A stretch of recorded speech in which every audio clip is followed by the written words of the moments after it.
In 2011, when my daughter turned 16, we had gone to Haiti, and that trip, I mean, impacted our lives in so many ways because of her accident. And her surgeon had said, the kid you're going to have before you go is not the kid you're going to have that you have now. And if you want your kid back, you need to take her on that trip. And he was right. And it was, I mean, before we went, my daughter pretty much thought I was the worst mother in the world, that I was taking her kid that couldn't walk to Haiti. And that I was going to make her turn 16 there on top of it. I mean, what parent does that? But 2 or 3 days in, I saw my kid coming back. And she asked me when she was going to be able to walk. And I told her she had to decide that. But for her, the people there were feeling bad for her.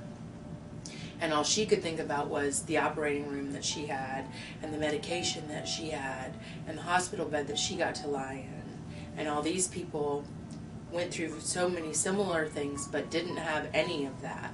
And still didn't to that day, yet wouldn't let her walk to cross a bridge, would pick her up.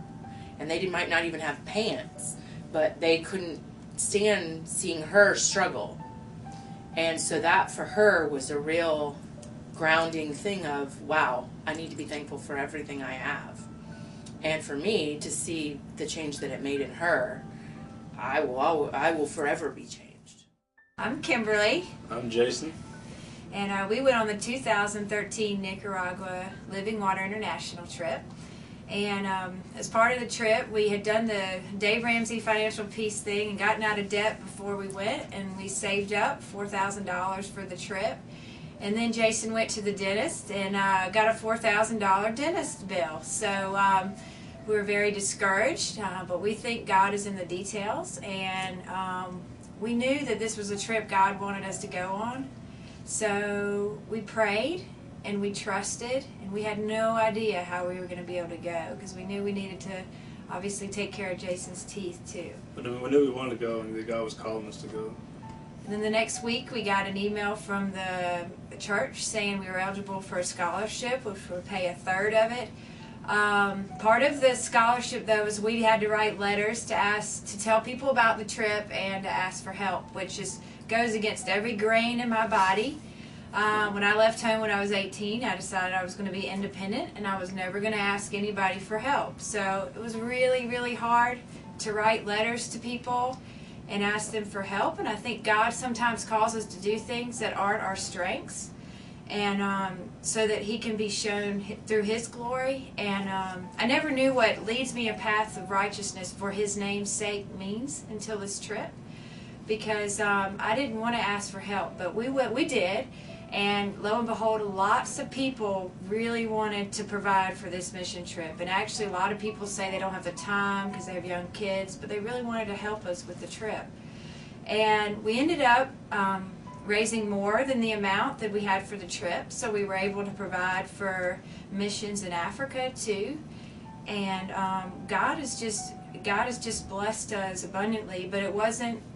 We had to trust Him, because we really didn't know where the money was going to come from. And Jason will tell you what was so awesome about the trip. He really loved the people. I mean, I did too, but they really loved Jason. So yeah, I was talking with Daniel earlier on the phone this week and saying it's kind of like if you feel that God is pulling you to do a mission trip, if it's like come up like multiple times, and you're just like, okay, it keeps coming up. It's not really like how can I raise up the exact dollar amount. It's like, how can I trust God to provide for me to go on this trip? And it's like, and that's kind of where, and it's not always easy. So a lot of times, we'll pray for the willingness to believe to do something. But it's like this huge God with this ocean of grace is just going to provide what we need. And it's like there's a saying that we've heard of that says, "Don't leave until the miracle happens." Because it's like it's kind of like a little bit of a test of faith to trust God to provide for you. But like if you believe He's calling you to do it, to trust God that He's going to provide, and then it's like trusting God and getting to the mission wherever you're going is to be able to like look at this picture and have like 1,000 stories to tell about how your life has changed and how they changed your life. You know, totally poor people, but rich in the heart, and just they gave so much to us that we weren't really expecting. You know, they gave us, you know, their time and their love and gifts, and just they gave us a lot. You know, they gave us as much, if not more, than what we gave them. But it was just miracles abound for like 5 days, so it's pretty cool.